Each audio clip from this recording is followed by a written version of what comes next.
8 to 10%. So kung aanahin po natin, mga 10 million yan, 10 to 12 million, ang senior citizen na Pilipino.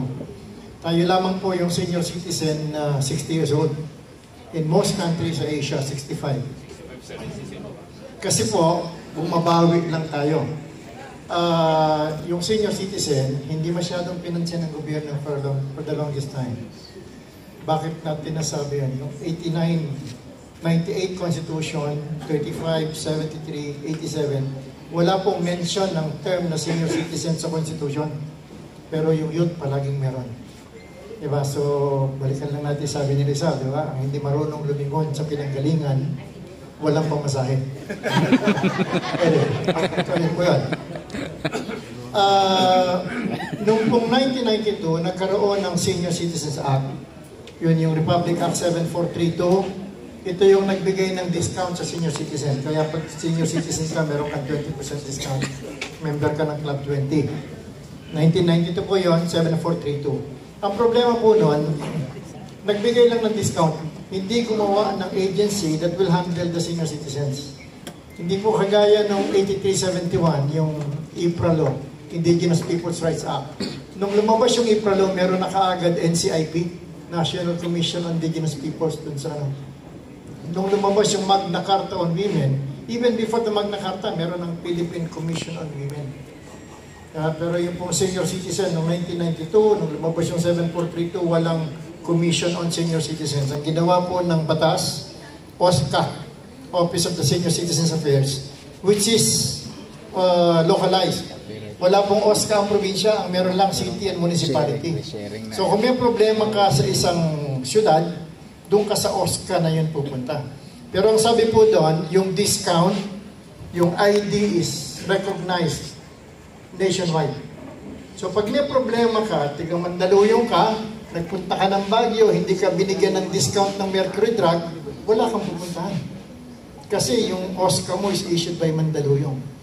Yung problema po ng 7432, yung OSCA is an office under the office of the mayor pero headed by a municipal or city councilor. Medyo palpak yung pagkakagawa ng Congress noon. Nakalimutan nila na sa 87 Constitution, ang council ay headed by the vice mayor. Kasi doon po sa 35, yung mayor ang ang head ng council. So yun po yung problema noon. Hindi masyadong napansin yon. After about 12 years in 2004, it was amended by RA 9257. Yung OSCA, appointed na ni Mayor, pero ang magno-nominate yung paring Sangguniang Bayan. Anyway, yung pong description ng senior citizen in RA 7432 is 60 years old, retired from government or perhaps working tapos does not earn more than 60,000 per year. So, noong 1992, kung 60 years old ka, at kumikita ka ng 60,001 peso, hindi ka senior citizen. Kasi merong maling definition doon sa batas. So in 2004, when it was amended, tinanggal na yung 60,000, binago din yung appointment. Hindi na siya konsehal, i-appoint siya ni mayor, pero nominated pa rin ng city or municipal council. 6 years after, in 2010, lumabas po yung paboritong batas ng senior citizen, yung Republic Act 9994, the Expanded Senior Citizens Act. Ito po expanded kasi yung discount na 20%, binigyan pa ng VAT exemption. So kung kakain ka ngayon sa Jollibee, wag sa McDo, ha?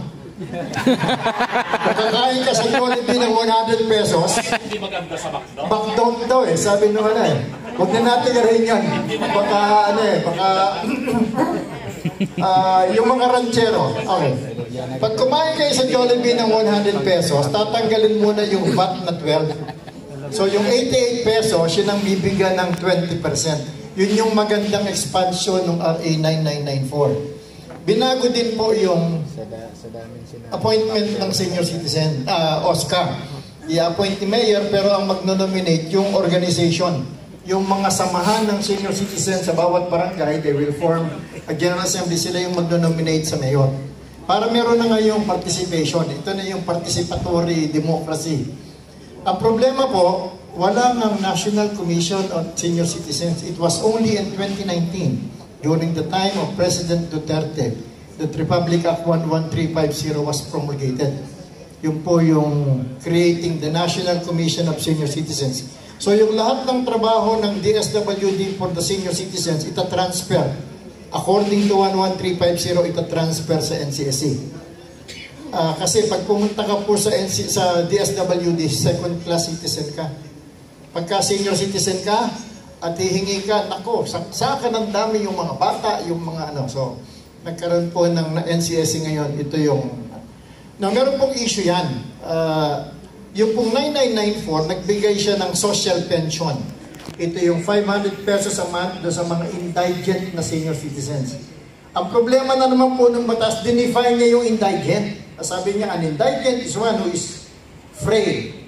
Dapat mahina ang katawan mo. Pagka wala kang pera, pero malakas ang katawan mo, hindi ka indigent. Kasi may definition. Sickly or with disability. Dapat mahina yung katawan mo, tapos sakitin ka pa.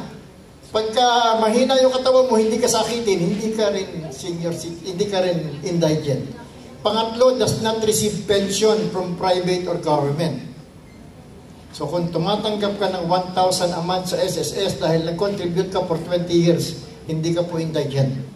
Ito po yung maling definition because Ginamit yung pension, alam niyo po, in insurance lingo, yung pension, hindi po yan yung tinatanggap po sa SSS. Ang tawag po doon is annuity. Pagka nag-contribute ka, kaya sa SSS, binigyan ka ng monthly, annuity ang tawag doon, hindi po siya pension. Ang problema, yung pong DSW, dinefine niya yung pension na kasama yon. Kaya kung tumatanggap kayo sa SSS, wala kayong pag-asa na tumanggap ng social pension. Unless magkaroon po ng bagong batas, yung universal pension for the elderly.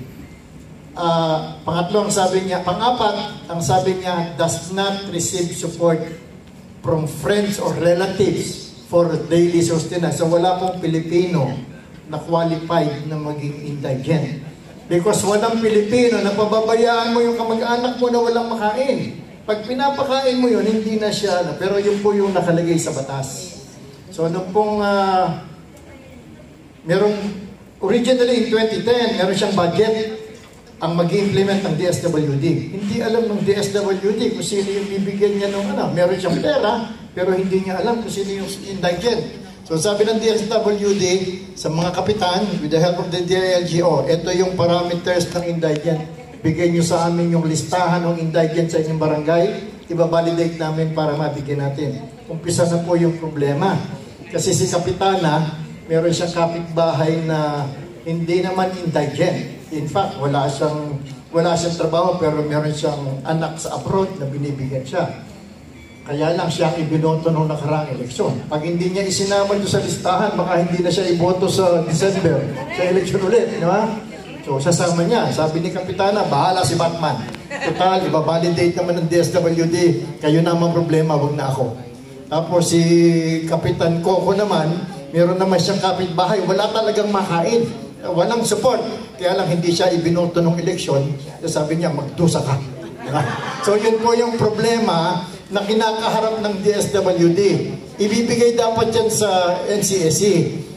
For whatever reason, magmula ng 2010 hanggang ngayon 2025, 15 years ang ginagawa po ng DSWD, dinideliver nila ng cash.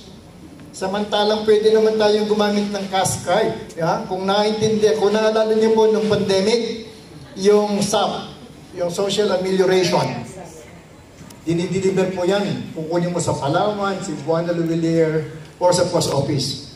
Ayaw gawin ng DSWD yun for whatever reasons. Yung sinabi kanina na baka merong corruption, marami pong hindi dapat tumanggap ng social pension, yung mga NPA daw nung araw, may panahon na So yun po yung reason ngayon, hanggang ngayon, ayaw pang ibigay ng DSWD yung social pension sa NCSE. Nung pong time ni President Duterte, before the end of the term, meron pong bill, yung pag-increase ng social pension from 500 to 1,000. Nung pong submit sa amin yon, commissioner na ako noon, sinubmit ng proponent, sabi ko wag mo nang increase, doblehin mo lang. Kasi in 2022, ang tumatanggap po ng social pension, 4,025,000. Meron po yung waitlist Kunyari sa barangay ninyo, meron tumatanggap na 200, merong 50 na naghihintay kasi limitado yung budget, di ba? Merong 50 na validated na pero hindi siya makasama kasi limitado yung budget. So ano nangyayari? Doon sa barangay niya, merong 50 na nagdadasal, sana matigok na yung mga nandun sa listahan para pumalit naman kami. Diba? So may problema na naman. Halimbawa, malakas sa taas, may natigok na dalawa. Paano mong pipiliin yung dalawa out of 50 na hindi magagalit yung 48? Diba? So yun yung mga problema na ayaw i-resolve for whatever reason. Kasi may malakas di mayor, dapat si mayor daw yung magsasabi. All these things. Okay. Pero nakapasa po yun. Nakapasa yung law na yun na increasing the social pension from 500 to 1,000. Nakapasa po siya, it locks into law ng July 30, 2022. Siguro kung binigay ito earlier, baka pinirmahan to ni President Duterte bago siya umalis noong June 30. Hindi po nakapasa siya ng it lapsed into law ng July 30. Ibig sabihin, pinadala ng Congress and Senate yung enrolled bill on June 30, 2022. Alam niyo po ba nung June 30, dalawang presidente ng Pilipinas, si PRRD until 12 noon, tapos si BBM until 12:01. So hindi natin malaman kung anong oras dinala ng Congress. Kasi hindi naman pwedeng dalhin ng Congress after 12:01 kasi 19th Congress na siya. So yun po yung mga issues doon sa ano. Pero kung naipasa ka agad ng Kongreso, I'm sure it would have been PRRD who have signed, who should have signed. Hindi siya dapat nag-lapse into law. Now, lately, ang pinakabagong batas po for senior citizen is yung ECA, Expanded Centenarian Act. Yung magbibigay ng 10,000 sa 80, 85, 90, and 95 years old, which was signed by BBM on February 25, 2024. It became effective after publication ng March 17. So meron pong problema yon kasi hindi natin ma-determine yan. Ang lagay po kasi doon, 80 years old ka lang nung maging effective yung law. Pag 81 ka, hihintayin mo yung mag-85 ka. So yun po yung napakahirap i-explain. Bakit ganoon? Bakit hindi? Okay. Meron pong isang issue yun. Nung gumawa kami ng budget for 2025, medyo hindi marunong yung aming tao. Nagawa siya ng budget, nag-propose siya ng 3 billion para doon sa 2025 na expanded centenarian. Pero yung proposal niya, bayaran muna yung mga nag-80, 85, 90, 95 from March 17, 2024 to December 21. Ayaw ng DBM because wala sa GAA. Hindi po pwede na bayaran mo yung obligation of the previous year from this current year's budget unless it is specified in the GAA. So, yun yung problema. Ngayon, doon po nagdi-discuss kami kung anong gagawin namin guidelines sa IRR. Meron kasi tayong mga kababayan na 80 years old siya or 85 noong March 17. Pero mag-81 siya or mag-86 ng March 18 the next day. Sila ba kasama?